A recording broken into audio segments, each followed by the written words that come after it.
혈압도 있었고요, 고혈압도 있었고 당뇨병도 상당히 오랜 동안 치료를 받았던 환자고, 그래서 혈관에 이미 망가질 만한 그런 요인이 많았고, 그 다음에 또 흡연을 또 하고 계신 분이기 때문에 그러한 여러 가지 위험 인자들이 복합적으로 작용을 해가지고 초래된 것이 아닌가 이렇게 생각이 듭니다.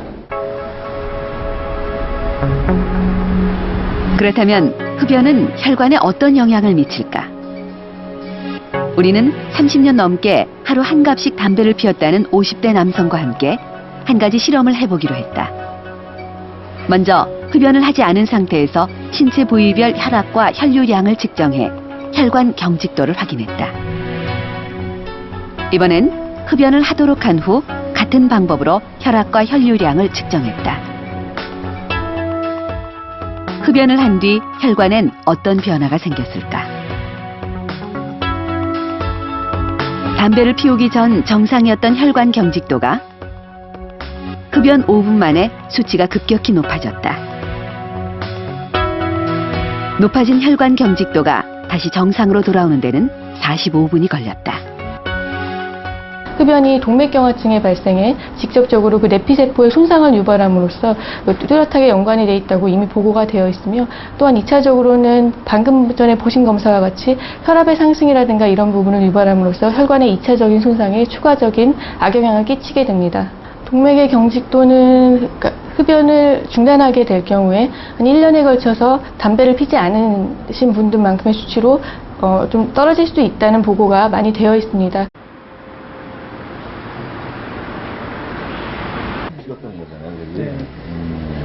택시 운전을 하는 김종록 씨는 지난 2007년 뇌졸중 진단을 받았다. 운전 중 일어난 갑작스런 사고 때문이었다. 아침 출근하는데 갑자기 복시가 되는 바람에 차가 가는데 자꾸 중앙선 차가 이쪽으로 오는 것 같으니까 버스 있는 타이어를 갖다 들이받았거든요. 받고선 그날로 입원했거든요.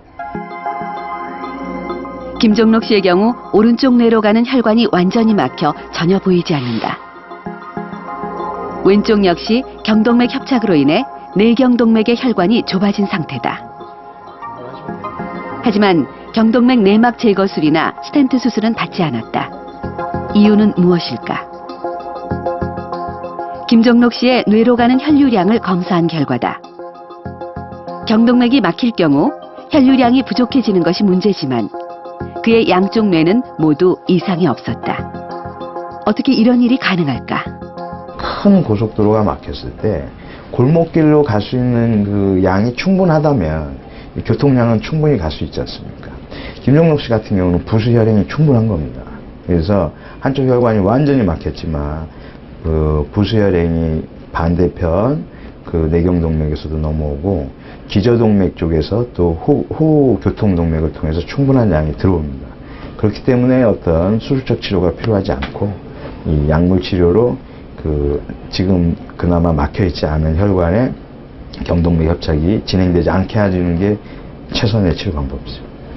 아주 좋아요. 경동맥 협착이 발견된 지 5년이 지났지만 지금까지 건강엔 특별한 문제가 없다는 김종록 씨. 비결은 무엇일까? 걷는 거예요, 무조건. 러닝 워킹 같은 거 1시간짜리 걷거든요. 1시간 걷고 이제 무산소 운동, 근력 운동 한 20-30분 하고, 담배 끊고 나서는 이제 그런 현상이 없어지고, 지금 몸에 젊은 사람보다 더 좋아요, 근력이.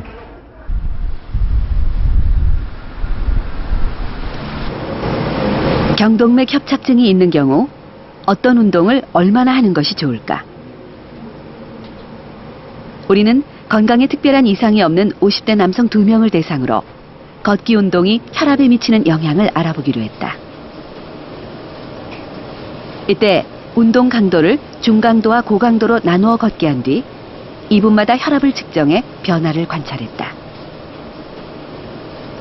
운동을 이렇게 하시면서 예를 들면 뭐 친구분하고 같이 운동을 하시거나 같이 운동하는 분이 계시면 얘기를 하긴 하는데 너무 편하게 하시면 이게 저강도 운동으로 볼 수 있고, 대화를 하긴 하는데 조금 숨이 차면 중강도 정도로 생각을 하시면 되고, 도저히 옆에 사람하고 얘기를 할 수가 없다, 이 정도면 고강도로 생각하시는 게 제일 좀 받아들이기는 쉬우시고. 실험 결과